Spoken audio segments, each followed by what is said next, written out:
po ang ating Panginoon. Hallelujah. Bisa pa po, palakpakan po natin ang ating Panginoon sapagkat naririto po tayong lahat muli sa kanyang harapan, sa kanyang gawain na meron pong panibagong buhay na pinagkaloob ang Panginoon sa atin. Lakas na ating pong nagagamit para po ibalik at ipagpasalamat at ipaglingkod sa Panginoon ang ating buhay na siya po ang nagpapala. Bagamat nabalitaan natin, ang ilan natin mga kapatid, these past few days, ay may mga kapatid tayo na na-hospital. Si Brother Willie, salamat na naririto po. Kasama na po natin ngayon. Si Brother Orly, na fresh from the hospital din po kagabi.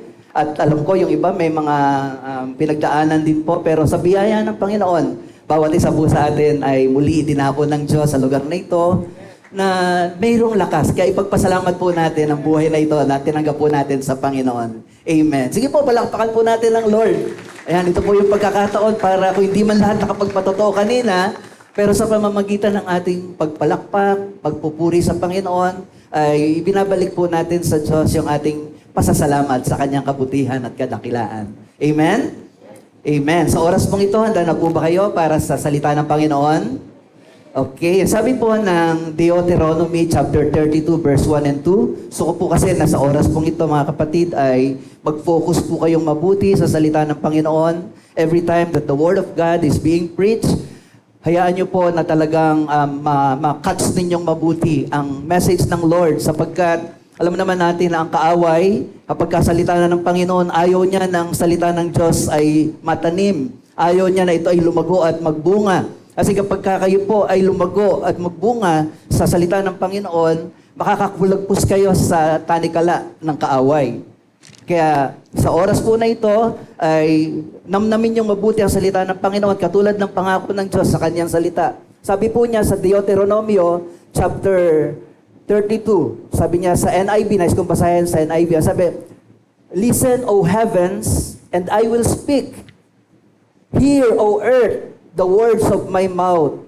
Let my teaching fall like rain, and my words descend like dew, like showers on new grass, like abundant rain on tender plants."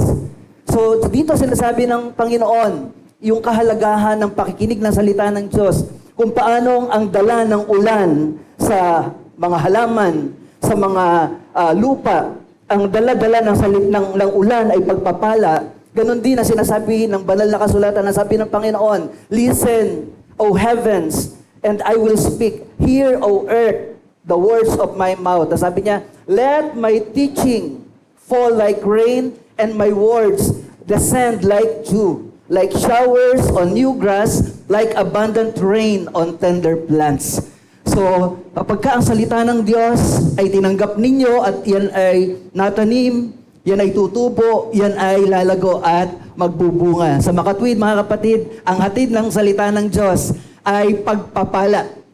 Andyan po ba kayo? Kaya sa oras po na ito, be sure that you will catch every word from God na nais niya na matanim sa inyong mga puso. Handa na po sa salita ng Panginoon? Amen. Palakpakan po natin ang Lord. And once again, I would like to ask you to open your Bible sa Matthew chapter 5 verse 13 hanggang 16. Again, this is a very familiar passage. But right now, ay muli po natin itong bibigyan ng pansin. Matthew chapter 5 verses 13 hanggang 16. Being the salt and light of this world. Anyayahan ko po kayo muli na magsitayo upang sama-sama po nating basahin ang salita ng Panginoon sa Tagalog muli at saka sa Ingles. Okay, sabay-sabay po nating basahin ng malakas.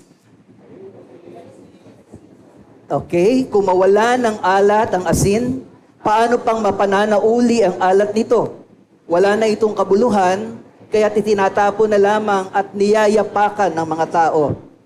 Kayo'y ilaw sa sanglibutan. Hindi maitatago ang isang lunsod na nakatayo sa ibabaw ng burol. Walang nagsisindi ng ilaw at naglalagay nito sa ilalim ng takalan. Sa halip ay inilalagay ito sa talagang patungan upang matanglawan ang lahat ng nasa bahay. Gayon din naman, dapat ninyong paliwanagin ang inyong ilaw sa harapan ng mga tao upang makita nila ang inyong mabubuting gawa at luwalhatiin ang inyong amang nasa langit. Basahin din po natin sa English. You are the salt of the earth, but if the salt loses its saltiness, how can it be made salty again? It is no longer good for anything except to be thrown out and trampled by men. You are the light of the world. A city on a hill cannot be hidden. Neither do people light a lamp and put it under a bowl. Instead, they put it on its stand, and it gives light to everyone in the house. In the same way, let your light shine before men, that they may see your good deeds and praise your Father in heaven. Tayo po'y dumulog sa Diyos muli sa panalangin. Father God, as you speak to your people right now, hayaan mo, O Diyos, na ang iyong salita ay maging katulad nga po ng ulan, Panginoon. Ulan na patuloy na nagbibless, nagpapala sa lupa, maging sa mga halaman, O Diyos, na mabasa ng ulan. Ganon din ang gawin mo sa iyong salita sa oras po na ito. Let every heart, O God, that are present right now, Lord, ay patuloy, O Diyos, na mabasa ng iyong buhay at makapangyarihang salita. At gawin mo, Panginoon, ang iyong nasa sa pamamagitan ng iyong salita. Na huwag itong bumalik sa iyo, Diyos, na hindi nangyayari ang iyong banal na plano. Dalangin po namin, Panginoon, na ang iyong buhay at makapangyarihang salita ay maitanim ng mabuti sa puso ng iyong mga anak at hindi ito maagaw ng kaaway. Kaya anumang distraction sa oras na ito, in the mighty name of Jesus, ay akin pong sinasansala.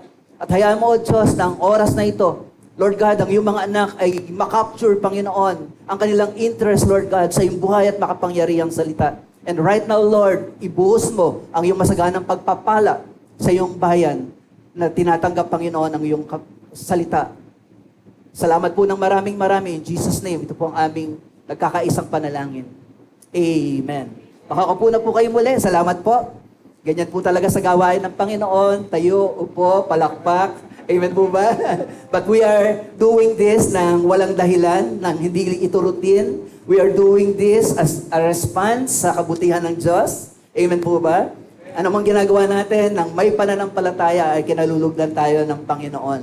Maaaring parang simple lang yung palakpak, pagtayo, pero because we are doing it for the glory of God, ang mga bagay na ito ay kalugod-lugod sa Panginoon. Amen? Amen. Being the salt and light of the world. Yan po yung ating bibigyan ng pansin sa ating pag-aaral. At tandaan niyo po, bilang mga mananampalataya o tagasunod, mga disciples ng ating Panginoon, ang nais ng Panginoon sa atin na mga tagasunod ay ang buhay pananampalataya po natin ay buhay na mayroong impact. At yung pananampalataya natin, bagamat hindi nakikita ang pananampalataya, pero nakikita naman ito sa ating mga buhay. No wonder, dito po sa bahaging ito ng banal na kasulatan, ay ginamit ng Panginoon yung dalawang mahalagang salita. Gumamit ang Panginoon ng metaphor using salt and light para i-describe yung buhay nating mga tagasunod sa Panginoon. Tayo ay asin at ilaw, ayon po dito sa salita ng Panginoon. At totoo naman po na bilang mga mananampalataya, sumusunod sa Panginoon, what could be more impactful na bagay, kundi yung asin at ano pa yung mga bagay din na hihigit pa na mas visible, kundi sa salita, sa ilaw o sa liwanag. Kaya dito makikita po natin, no, as the Lord addressed the large crowd na sumunod sa Kanya, ang sabi niya sa mga sumusunod sa Kanya, sa mga taong ito, hindi lamang mga alagad. Tandaan niyo po mga kapatid, bagamat ang kasama ng Panginoon ay mga alagad, pero hindi lamang niya sinabi ito sa mga alagad o doon sa 12 disciples. Sinabi niya ito sa makapal na mga sumusunod sa Kanya. Sabi niya, you are the salt of the earth. You are the light of the world. Now, kung titinan po natin, ano po ang significance nito para sa atin bilang tagasunod ng Panginoon na malaman na tayo, bilang tagasunod niya, tayo ay asin, tayo ay ilaw ng sanglibutang ito. Dito po sa Matthew chapter 5, verses 1 and 2. Sabi po dito, tingnan po natin yung mga uri ng tao na sumusunod sa Panginoon. Sabi po ng verses 1 and 2, nang makita ni Jesus ang napakakapal na tao, umahon siya sa bundok. Pagkatapos niya ay lumapit ang kanyang mga alagad at sila'y tinuruan niya ng ganito. So, dito po sa simula ng chapter 5, ay pinapakita sa atin ni Matthew yung senaryo na sa pagtuturo ng Panginoon, madaming mga tao ang sumusunod sa Kanya. And of course, kasama doon yung mga alagad. At sa sobrang dami ng mga tao, sabi, kinailangan ng Panginoon na umakyat sa bundok para mas visible siya and at the same time, yung kanyang pagtuturo ay marinig ng lahat. Kaya imagine niyo po kung gaano kadami po itong mga taong ito. Maaring hindi man po pinakita in detail kung gaano talaga kadami at kung sino-sino itong mga taong ito. Pero makikita po natin, kung i-categorize po natin, ayon sa Matthew chapter 4, verses 24 and 25, ito po yung mga uri ng tao na binubuo ng crowd na sumunod sa Panginoon. Ang sabi po, no, 4:24, siya'y nabantog sa buong Syria, kaya't dinadala sa kanya ang lahat ng may sakit at mga pinahihirapan ng ibang karamdaman, mga inaalihan ng mga demonyo, mga himatayin, mga paralitiko. Silang lahat ay kanyang pinagaling at sinundan siya ng napakaraming tao buhat sa Galilea, Decapolis, Jerusalem, Judea, at maging sa ibayo ng Jordan. So, mula dito sa verses 24 and 25, makikita natin na mayroong tatlong mahalagang grupo na bumubuo doon sa mga sumunod sa Panginoon na multitude. Ang una po, the physically and spiritually broken people.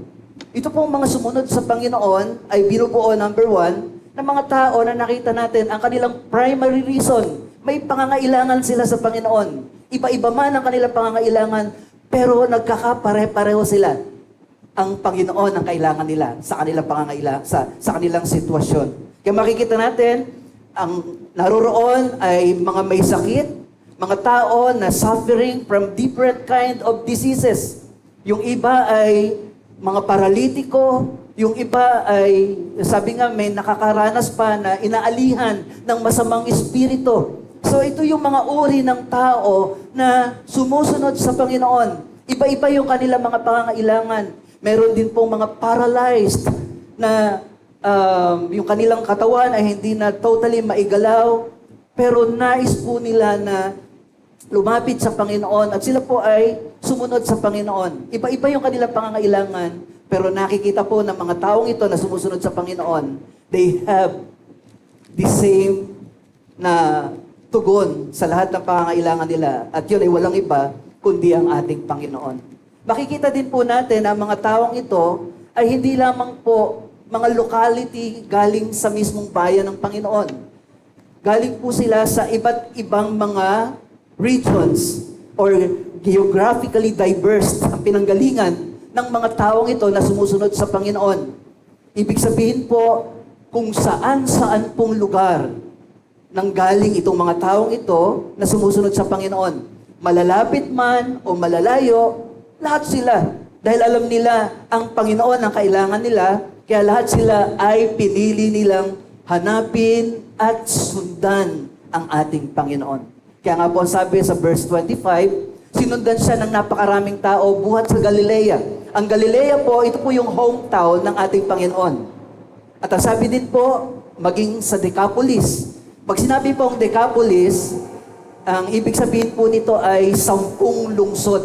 Kasi yung Deca ay 10, yung polis naman po ay lungsod or city. Kaya imagine niyo po, at pag sinabing Decapolis, mostly po ito ay binubuo ng mga Gentile people. So 10 cities ng mga Gentiles sumunod din sa Panginoon. At maging, sabi pa din po, meron pa din pong galing ng Jerusalem, ng Judea. So sa madaling salita, diverse ang location ng sumunod sa Panginoon. Pero again, makikita natin na saan mang lugar sila naroroon dahil alam nila na ang kanilang pangangailangan ay ating Panginoon. Malayo man sila o malapit, talagang sinisikap nila na makasunod sa Panginoon.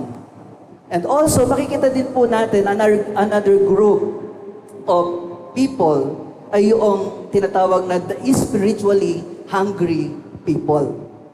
Sino po itong mga spiritually hungry na ito? Sila po yung mga tao na nakita natin, sila talaga yung bumubuo ng multitude na hindi lamang nila gusto na sila'y gumaling.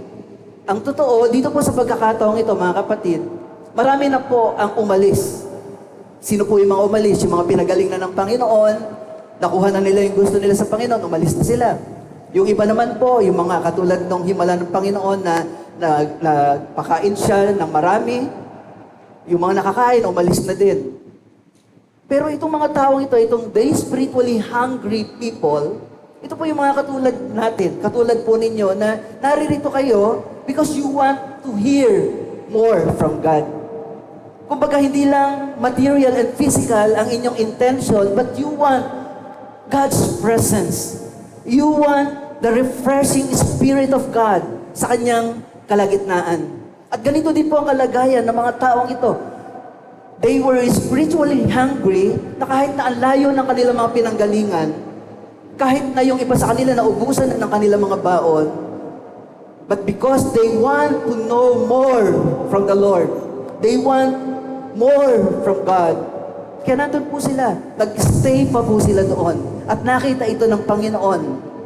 At ang napakaganda po dito, kasama po dito yung mga disciples.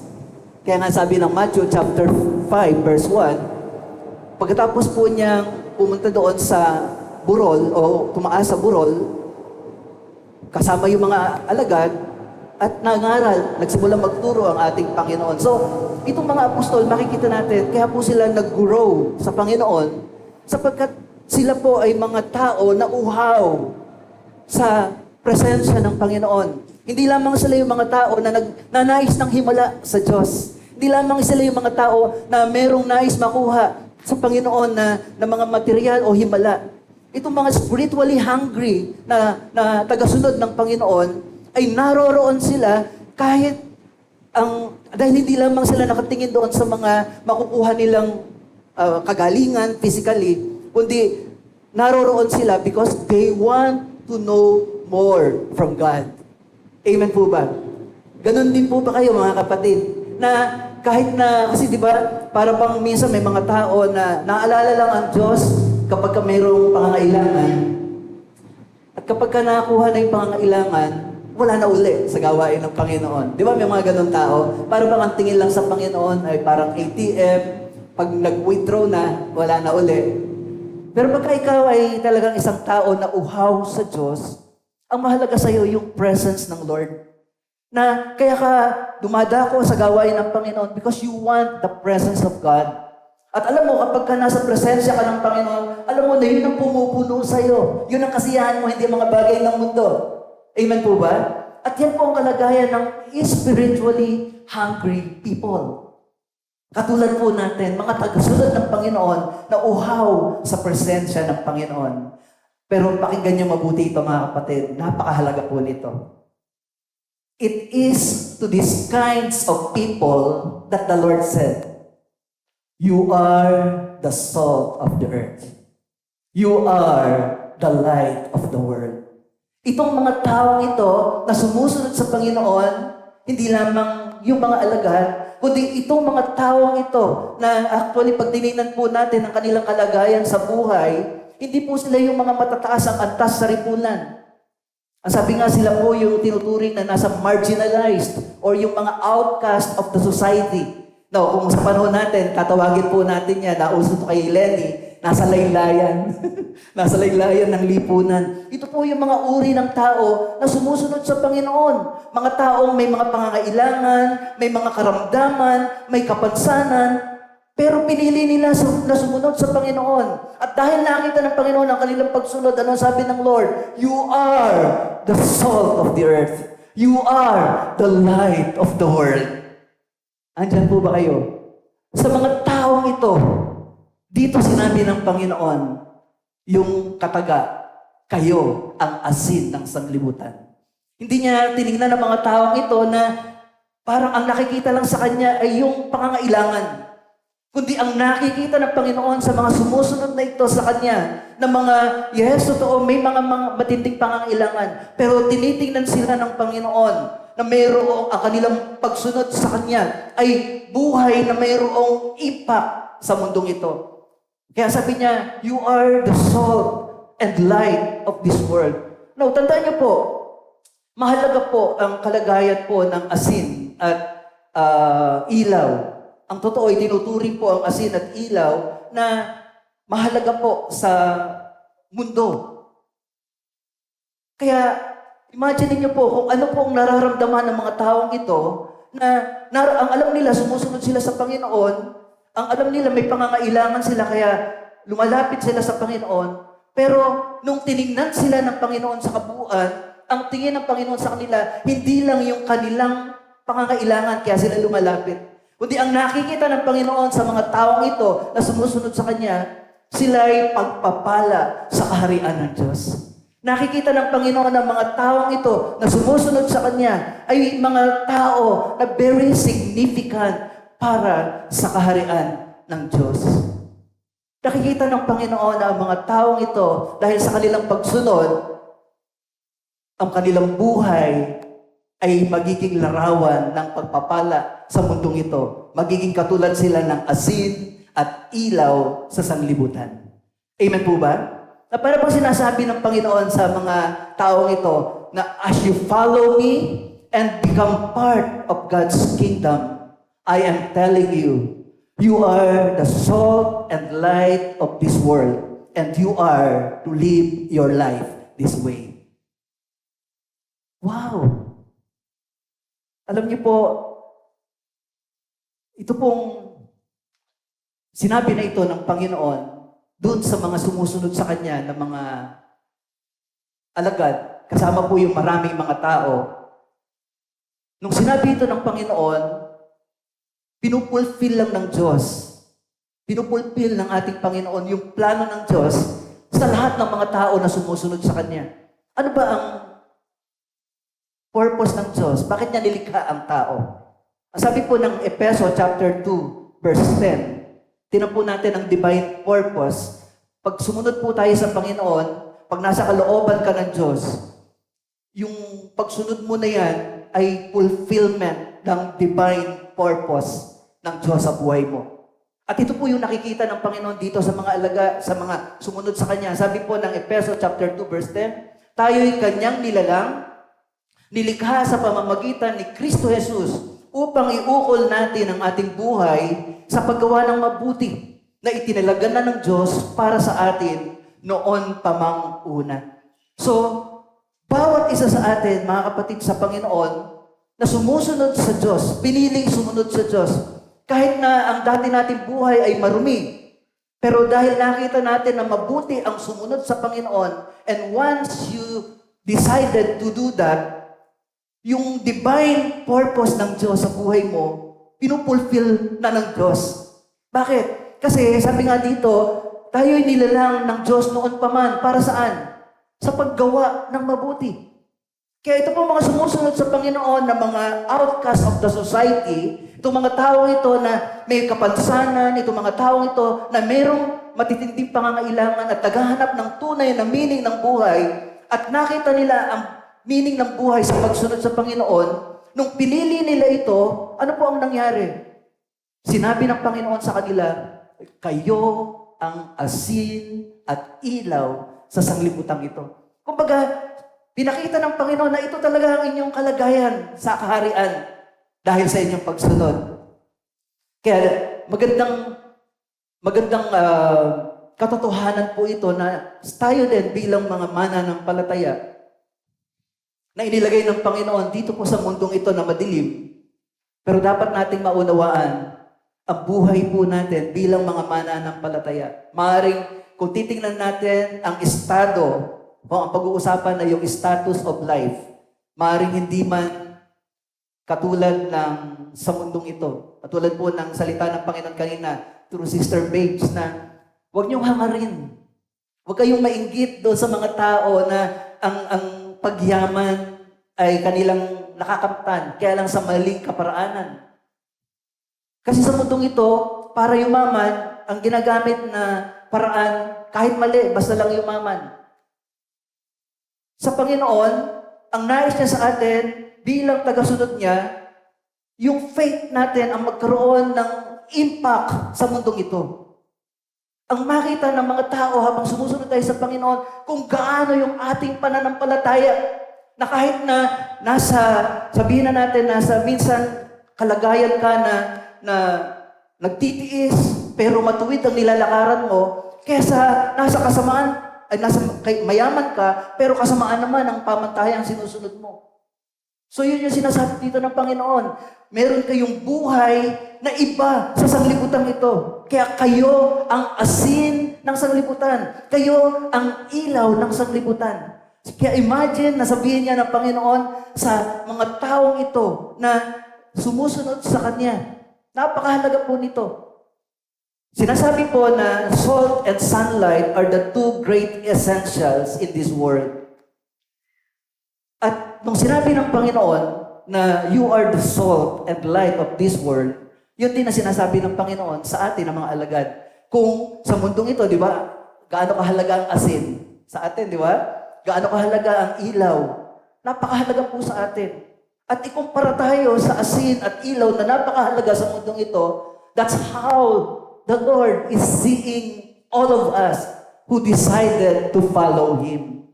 Kaya purihin po ang Panginoon, kayo na pinili ninyo na sumunod sa Panginoon, likewise ay sinasabi ng Panginoon, you are the salt of the earth and you are the light of the world. Pwede po ba uli natin palakpakan ng Panginoon? Amen. At pinangyayari ng Diyos ang kanyang plano sa atin na tayo nga ay asin at ilaw sa mundong ito. Ibig sabihin, ang asin makabuluhan, ang ilaw makabuluhan, mahalaga. Kaya yun, tayo po yun bilang mga mananampalataya. Alam niyo po ba na nung panahon po ng regime ng Rome, dumating sa punto na dahil po sa napakahalaga ng asin, kumbaga very rare, dumating yung point na ang mga Roman soldiers, ang kanilang tinatanggap, pag tumanggap ka sa sweldo mo na pinarangalan ka at tumanggap ka ng asin, ang ibig sabihin doon, napakataas ng pag-regard sa'yo. Kasi nung panahon na yon, napakadalang ng asin. Kaya imagine niyo kung gaano kahalaga ang tingin ng Panginoon sa mga alagad na sumusunod sa Kanya. Nang sabihin niya, you are the salt of the earth and you are the light of the world. Parang ganito din po yan, mga kapatid. Halimbawa, may isang teacher, ito may kapatid po akong dalawang teacher. Minsan po, mga lower section ay isang section na neglected. Ang focus ay madalas nasa higher section. At ang iniisip po, pagka ikaw ay nasa lower section, wala ka na, kumbaga, walang pag-asa, walang future sa section mo. Pero pag may isang teacher na mayroong pagpapahalaga sa bawat individual na nandoon sa section na yon, yung teacher na yon ay tatayo sa kalagitnaan ng class na yon at sasabihin niya, magsikhay kayo sa pag-aaral ninyo sapagkat hindi ninyo alam na mula sa inyo ay lalabas ang isa sa mahusay na doktor. Mula sa inyo, mula sa inyong hanay ay lalabas ang mahusay na inhenyero, guro o possible. Mula sa hanay ninyo, yung susunod na presidente ay pwedeng sa inyo manggaling. So imagine niyo po, para marinig yun ng isang klase na ang tingin nila wala silang pag-asa, pero merong isang teacher na tinitingnan sila ng buong pag-asa, ano ang magiging damdamin, magiging kalooban ng buong klase na yon. Di ba mapupuno sila ng pag-asa? Makikita nila, wow, meron pa pala akong future. So ganun din po ang naging kalagayan nitong mga sumusunod sa Panginoon. Na maaaring nung lumapit sila sa Panginoon, may mga karamdaman sila. Pero dahil sumusunod sila sa Panginoon, pinakita sa kanila ng Panginoon, hindi lamang kayo sumusunod sa akin dahil sa inyong pangangailangan. Your life has a great purpose in my kingdom. And you are the salt of the earth. And you are the light of the world. Dahil sa inyong pagsunod sa akin. Nasusundan niyo po ba mga kapatid? Kaya napakaganda po. Imagine niyo po kung ano po ang naging damdamin nito mga sumusunod na ito sa Panginoon. Itong mga nasa laylayan ng lipunan na marinig nila, ako, asin ng sanglibutan. Ako, ilaw ng sanglibutan. Siguro yung iba dito na sumusunod sa Panginoon, ang idea nila, sila ay pasanin sa kanilang pamilya. Kasi nga may mga karamdaman sila. Pero nung tiningnan sila ng Panginoon, ang pinapakita sa kanila ng Panginoon, hindi yung circumstances mo ang dapat mong tingnan. Meron pang mas greater purpose ang Diyos sa buhay mo. At ang greater purpose of God in your life is for you to live as salt and light of this world. Amen po ba? Amen. Kaya ang ibig sabihin po niyan, mga kapatid sa Panginoon, hindi lamang natin titingnan ang Panginoon na anong makukuha ko, anong kailangan ko sa Panginoon. Kundi, Lord, sino ako sa kaharian mo? What do you want me to be in your kingdom? Doon natin tingnan. Hanapin natin ang kalooban ng Diyos. Kaya nga sabi doon sa Efeso chapter 2 verse 10, nilalang tayo para gumawa ng mabuti. Noon pa mang una. Kaya yun yung titingnan natin.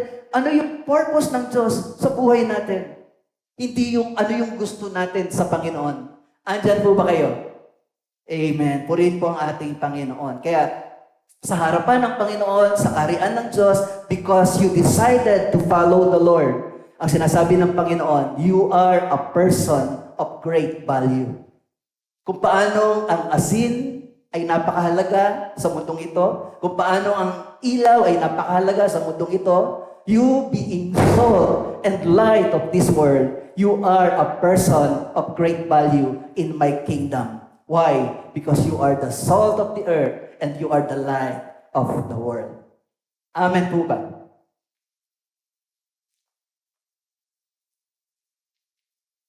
Kung titingnan po natin yung usefulness ng salt, alam natin, napakahalaga po ng salt. Kaya sabi ng Panginoon, you are the salt of the earth. Ano po ang usefulness ng salt? 4 pong bagay ang makikita natin na usefulness of salt. Number 1 po, alam natin na ang salt ay ginagamit po as preservatives or nagpapabagal ng pagkabulok ng mga pagkain. So it preserves, it stops meat or food from decaying. Nung wala pa pong mga refrigerator, sa panahon natin ngayon ay kung gusto nating i-preserve yung food, pwede pa nating makain, tumagal, nilalagay na natin agad ngayon sa mga cold storage. Pero noon po, nung wala pa pong mga refrigerators, ang uri po ng pag-preserve ng pagkain ay sa pamamagitan po ng paggamit ng asin. So, lalagyan lang po ng asin ng isang pagkain, lalo na ang meat. Kaya yung mga tinatawag na yung tapa, ayan, maasin po yan. Pagka po napuno na yan ng asin, tatagal na po ang buhay ng isang pagkain. At mayroon pong chemical process na nangyayari, yung tinatawag po na osmosis. Yung asin kasi, hinihigop niya yung mga basa, yung mga anumang mga liquid na nandoon sa pagkain, dinadry sa pamamagitan ng asin. At pagka nasipsip na nung asin, lahat ng mga liquid na nandoon sa pagkain, then yun na, na-preserve na siya. Tatagal na po yung pagkain. At hindi na po basta-basta mabubuhay ang mga mikrobyo dun sa pagkain na yon. Yun po ang usefulness ng salt. And the same way, sa atin, bilang mga mananampalataya na sinabi ng Panginoon, you are the salt of the earth. Kayo ang asin ng sanglibutan. Bilang mga mananampalataya ay inilagay tayo ng Diyos bilang tagasunod niya sa mundong ito na alam nating nabubulok na dahil sa kasalanan. Amen po ba? Pero kahit na ang mundong ito ay nabubulok na sa kasalanan, pero dahil sa iyong pagsunod, dahil sa iyong pananampalataya sa Panginoon, para kang asin na yung hindi mananampalataya, nadampian mo ng iyong asin, yung mananampalataya na nailapit mo sa Panginoon, ano nangyayari? Sa halip na mabulok siya, nababawasan o napapabagal yung pagbulok ng mundong ito sapagkat napipreserve, napipigilan ang mga makasalanan sa pamamagitan ng ating patotoo ng buhay, sa pamamagitan ng ating pagiging instrumento upang sila ay makakilala sa Panginoon. So yun po yung sinasabi dito ng Panginoon, na tayo ay asin ng sanglibutang ito. Na merong impact ang ating buhay, na ang asin, magkakaroon siya ng impact sa buhay ng pagkain kapag siya ay ginamit. The same thing din sa buhay ng bawat isa sa atin. Ang impact natin sa mundong ito is for us, hindi lamang sa atin, bilang kapwa mananampalataya. Mahalaga po yun, pero tandaan natin, tinawag tayo upang maging asin ng sanglibutang ito sapagkat ang sanglibutang ito ay mapapahamak, nabubulok dahil sa kasalanan. Pero kung kayo at ako ay patuloy na mag-aakay ng mga kaluluwang nabubulok sa Panginoon at tayo yung asin na nagpapabagal ng kanilang pagkabulok, yung buhay natin ay mayroong impact sa gawain ng Panginoon. Amen po ba? Because salt preserves. Pangalawa po na makikita natin na katangian ng salt, salt adds flavor. Nagbibigay ng lasa ang asin. At pansinin niyo po,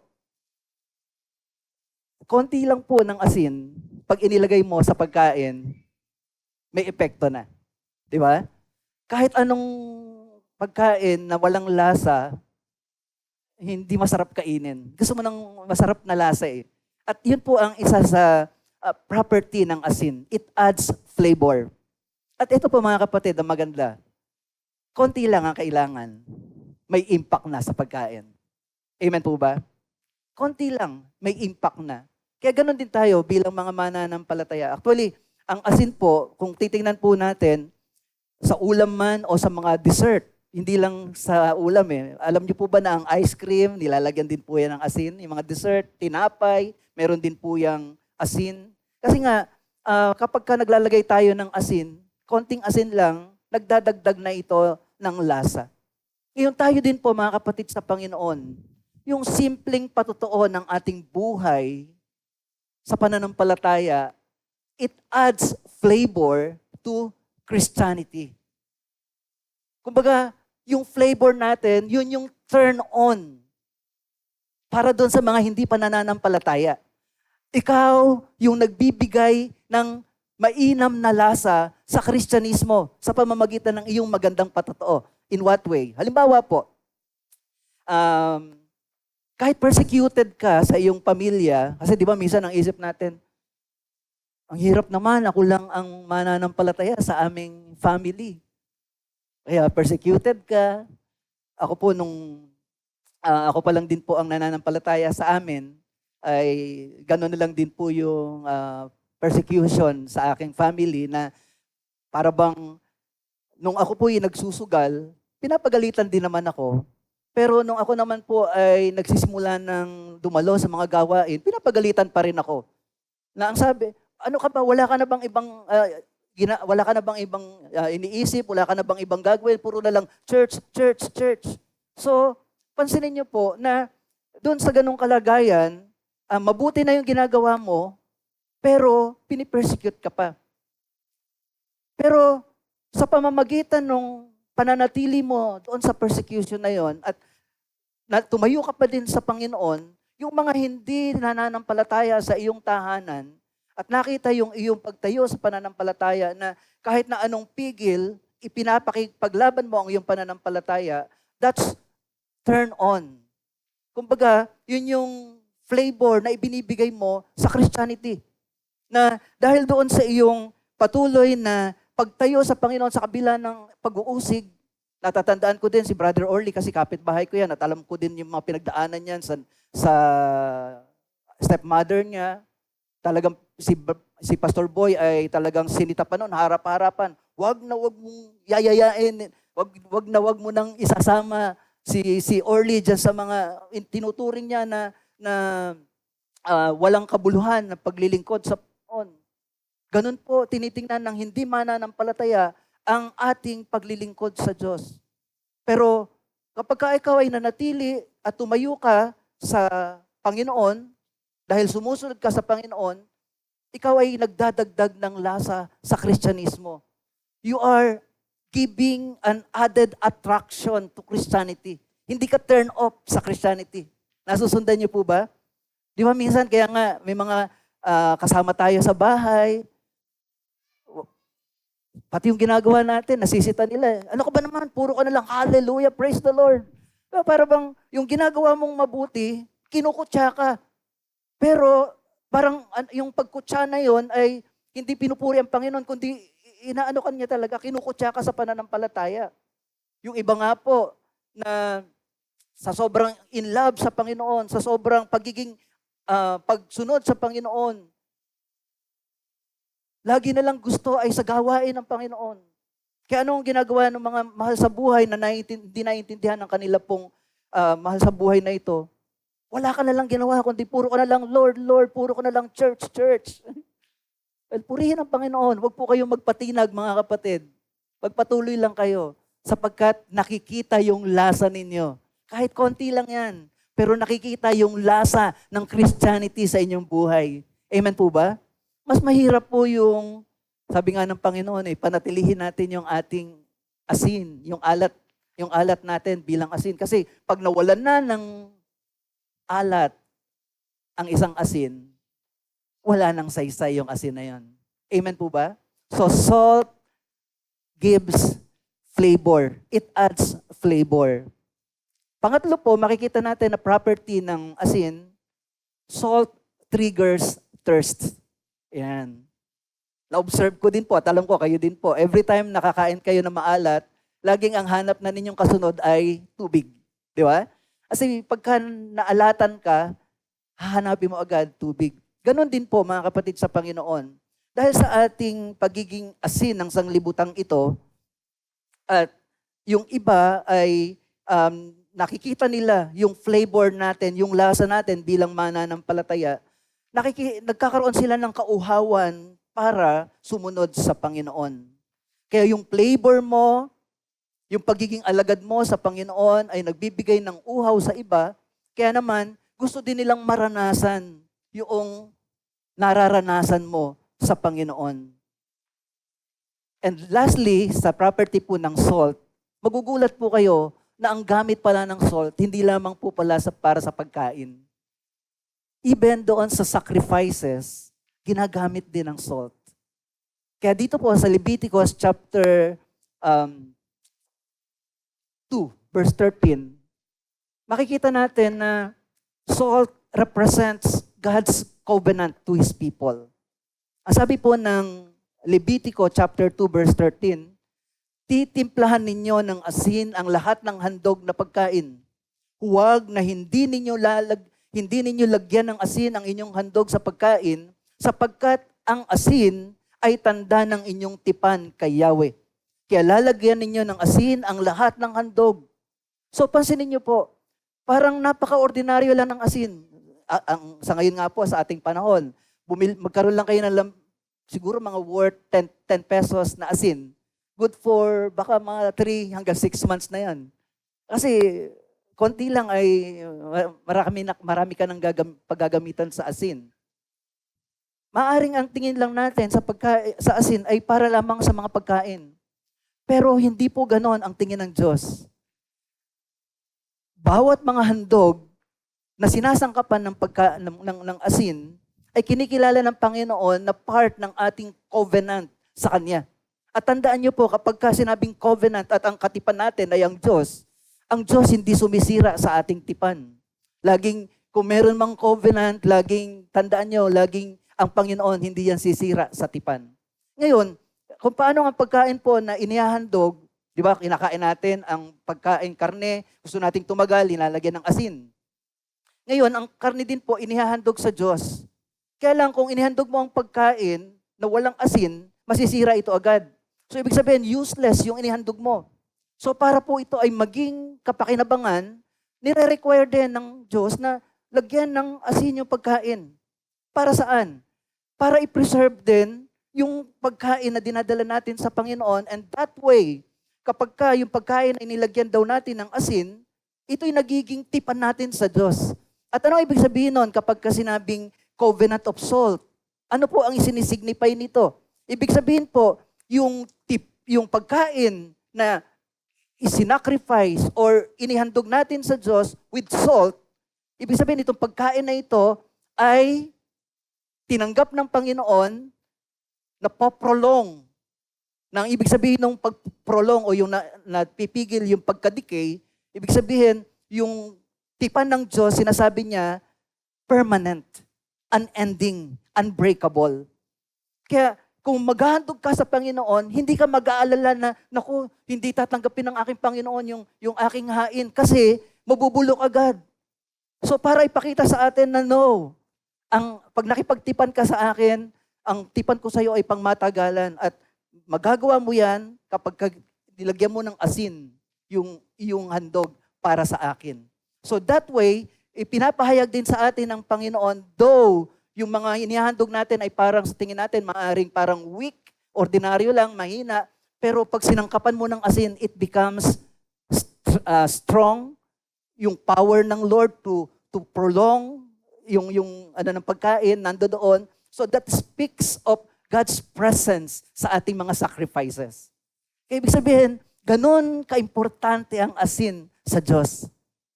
And for us to be called salt of the world is how we are important in the kingdom of God.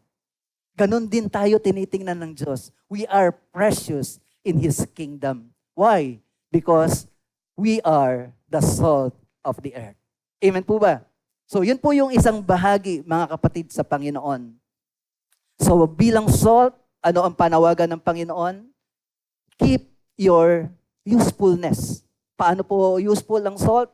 Ito ay nagpe-preserve, ito ay nagbibigay ng lasa, ito ay nagbibigay ng uhaw, at ito ay nagsisilbing covenant ng Diyos sa atin. Ang sabi ng Panginoon, kung mawalan ng alat ang asin, paano pang mapananauli ang alat nito? Wala na itong kabuluhan, kaya itinatapon na lamang at niyayapakan ng mga tao. So being the salt of this world, to keep our usefulness in the kingdom of God, keep your saltiness. Amen po ba? Amen. Punta po tayo sa pangalawa. Sabi ng Panginoon, you are the light of the world. Sa Tagalog po, sabi, kayo'y ilaw sa sanglibutan. At totoo naman po yun. Kasi ang ilaw ng sanglibutan ang Panginoon. Magkaiba po kasi yung ilaw sa sanglibutan at ilaw ng sanglibutan. The Lord being the light of the world, siya ang source ng lahat ng kumukuha ng ilaw. So tayo bilang mga tagusunod sa Panginoon, tumanggap po tayo ng ilaw. Nasa atin ang Panginoon. He is the light of the world in us. At nire-reflect natin ang liwanag ng Panginoon. Ngayon, ano po ang kalagayan natin bilang mga nagtataglay ng ilaw ng Panginoon? Ito ang sabi ng Panginoon, wala na ang Panginoon, pero nandito pa tayo, na kanyang church. Kaya sabi niya, kayo'y ilaw sa sanglibutan. Hindi maitatago ang isang lunsod na nakatayo sa ibabaw ng burol. Walang nagsisindi ng ilaw at naglalagay nito sa ilalim ng takalan. Sa halip ay inilalagay ito sa talagang patungan upang matanglawan ang lahat ng nasa bahay. You are the light of the world. Ang mundong ito ay nasa kadiliman, kaya kayo ang inilagay ng Diyos sa inyong mga tahanan. Kung kayo pa lang ang nananalig sa inyong tahanan, at least may ilaw na, may liwanag na naroroon.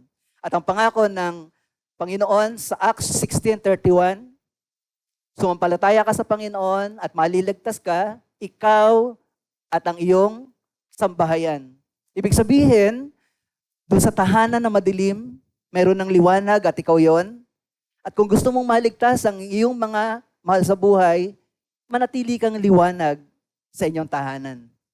Katulad ng asin, ikaw ang magbigay ng lasa ng pagiging Kristiyano sa inyong tahanan. Huwag mong sabihin na, Pastor, ako lang po ang Kristiyano sa amin, mahirap po.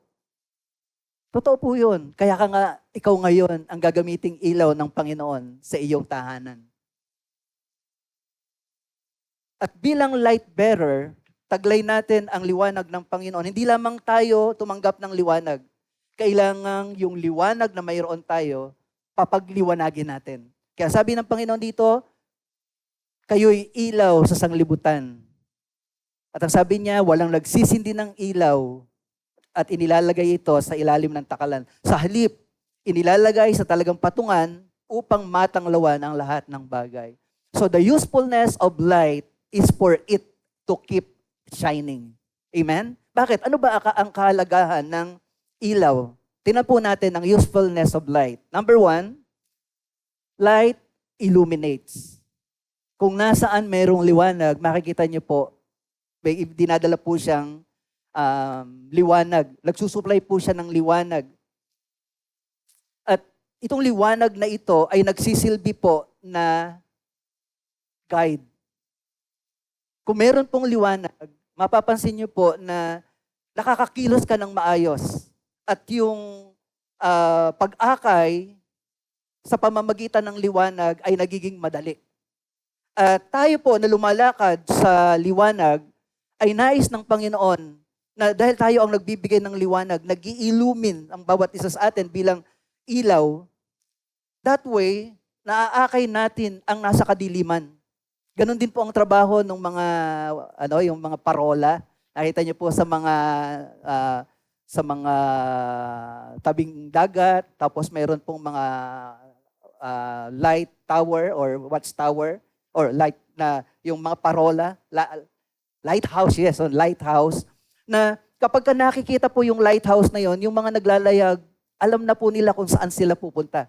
Pero kapag ka wala pong lighthouse, hirap sila. So ganun din po mga kapatid, as light of this world, pag ikaw ay nagliliwanag, nagsisilbi kang gabay. At sino ang ginagabayan mo? Yung mga bulag, yung mga nasa kadiliman. Kaya nga sabi ng Luke chapter 6 verse 39, sabi ng Panginoon, tinanong sila ni Jesus ng patalinghaga, maaari bang maging taga-akay ng bulag ang isa ring bulag? Kapwa sila mahuhulog sa hukay kapag ginawa niya ang gayon. So dito sinasabi ng Panginoon sa atin, being the light of the world, you are to be the guide of those who are in darkness. That's why yung buhay mo sa mundong ito ay mahalaga sapagkat ikaw ay tanglaw ng mga nadidiliman. Kaya nga nung tinignan ng Panginoon itong mga sumusunod sa Kanya, na maaaring ang tingin ng mga tagasunod sa Kanya nung una ay parang walang saysay ang kanilang buhay, pero ngayon sinasabi ng Panginoon, dahil pinili mong sumunod sa akin, dahil pinili niyong sumunod sa akin, kayo ngayon ang aakay sa mga nasa kadiliman.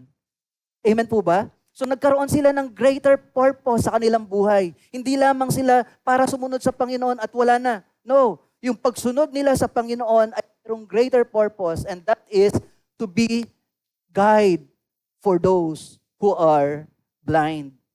Kaya as light, magliwanag ka. Secondly, makikita natin na ang liwanag, it also brings warmth, init. Hindi ka lang basta ilaw na may dalang liwanag.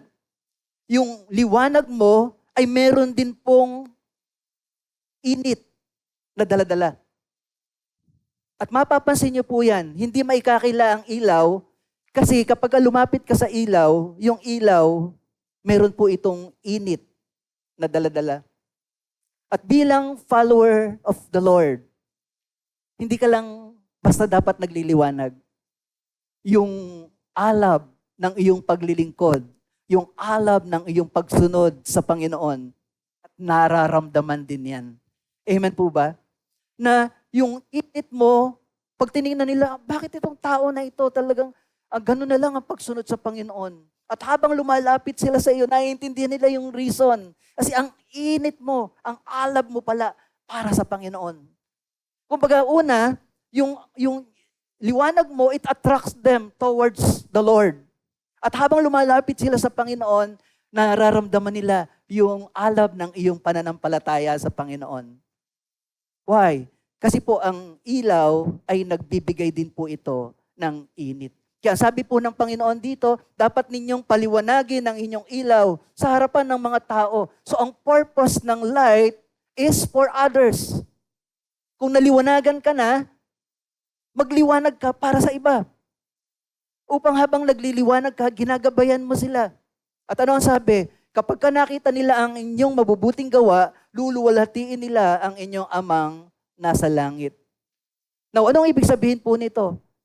As a light, nag-i-illumine ka. Kailangan yung ilaw na to, keep it steady. Kung gusto ninyo na yung ilaw na inyong ipinoproject ay talagang maging gabay, keep that light steady. Napansin niyo po ba na may mga ilaw na patay-sindi? Kaya yung ilaw na patay-sindi, mahirap pong sundan yon. Kasi buhay ngayon, tapos pag biglang nasa kadiliman, matitigil yung sumusunod. Pero kapag yung light na yon ay steady, steady din po yung sumusunod sa'yo. Ibig sabihin, andun yung security. Ngayon, kung ikaw bilang ilaw, steady ang iyong liwanag, mapapansin mo, yung sumusunod sa Panginoon, sa pamamagitan mo, yung patotoo ng buhay mo, magugulat kayo kung paano ikaw ay maalab dahil sa iyong paglilingkod sa Panginoon, yung alab mo ay nagdadarang din sa iba upang sila din ay maglingkod sa Panginoon. So keep your light burning and keep your light steady. Huwag po kayong maging katulad ng Christmas light. Ang Christmas light po ay on and off, tas ang problema, seasonal pa. Tuwing Christmas lang. At least sa atin, medyo September pa lang, may mga Christmas lights na. Pero wag namang maging ganon ang description ng buhay Kristyanismo ng mga mananampalataya. Na on and off, na kung kailan lang gustong season lumitaw, parang si Jose Marichan, nagpaparamdam pag malapit na. Dapat anytime, hindi lang tayo nagpaparamdam, laging nandyan tayo sa Panginoon. Mainit, maalab yung ating pagsunod at paglilingkod sa Panginoon. Amen po ba? That way, yung ating pagiging liwanag ay kinakikitaan ng usefulness. Anyway, light should be burning. Dapat ganun po ang kalagayan ng light. And lastly, nakalagayan po ng ilaw. Isa sa property po ng ilaw, light in the Bible ay tinuturing po na wisdom. So light is wisdom. At pag sinabi pong wisdom, kasama po dito yung truth, kasama po dito yung understanding, na kapag kasi nasabing ikaw ay lumalakad sa liwanag, ikaw ay lumalakad sa katotohanan. Lumalakad ka na mayroong karunungan. Kaya, to consider light as wisdom, it means you are to walk in this world as a wise person. At kung titingnan niyo po, sino ba ang tinuturing na wise sa Bible? Ang mga pantas po, nung sila po'y pumunta sa Bethlehem at hinanap nila ang Panginoon, na sabi nila, nasaan ang pinanganak na hari ng mga Hudyo? Na parito kami upang siya ay sambahin.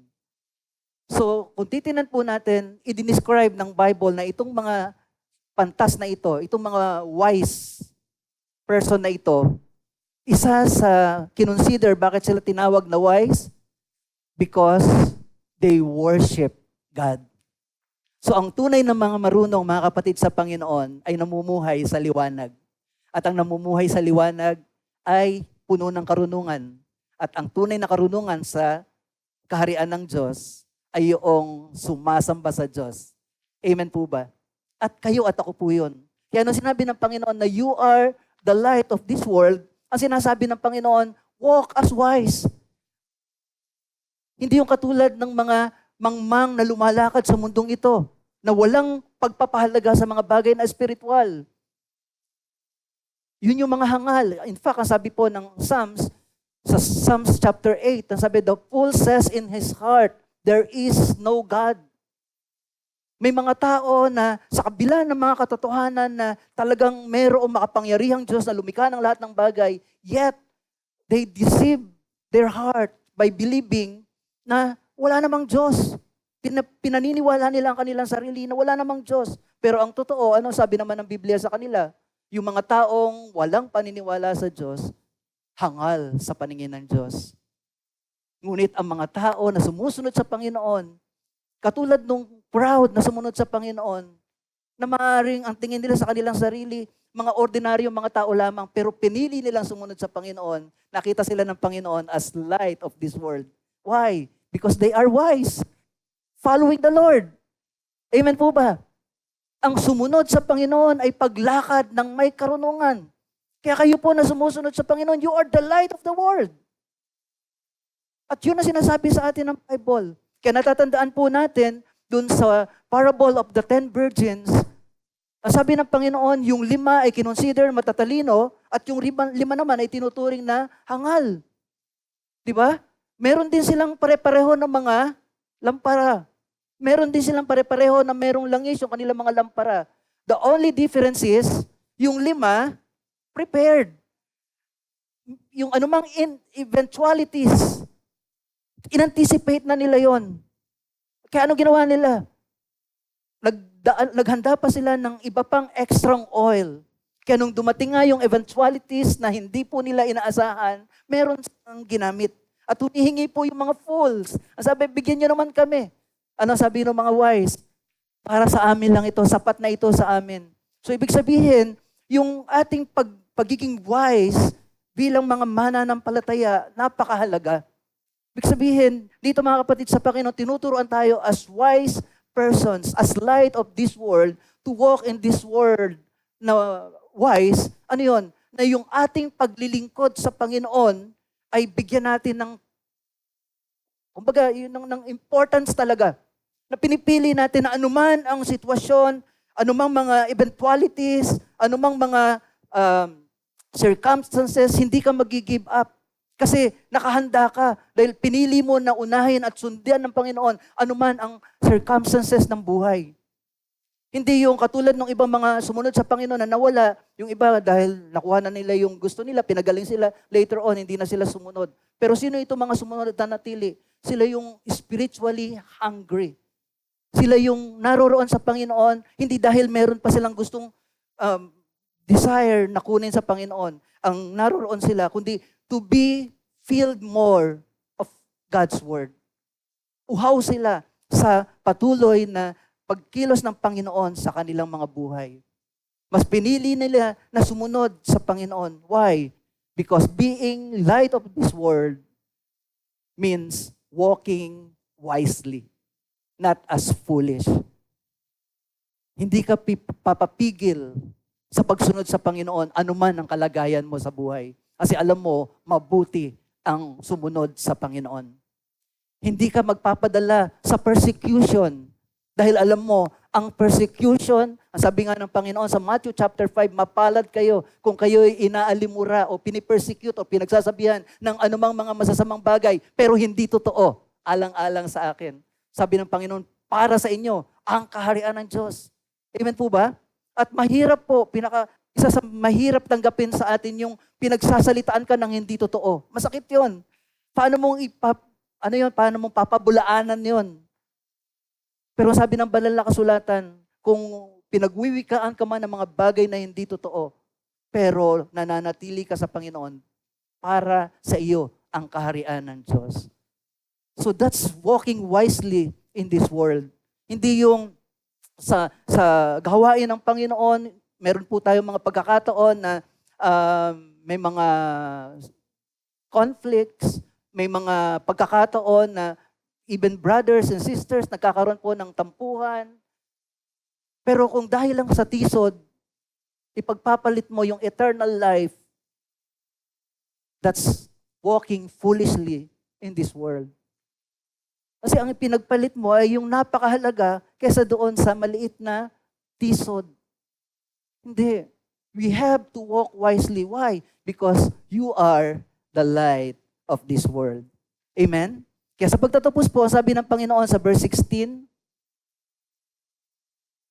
gayon din naman, dapat ninyong paliwanagin ang inyong ilaw sa harapan ng mga tao upang makita nila ang inyong mabubuting gawa at luwalhatiin ang inyong amang nasa langit. So as light, keep your light shining. You do not have to curse darkness. Just keep your light shining and darkness will slowly go away.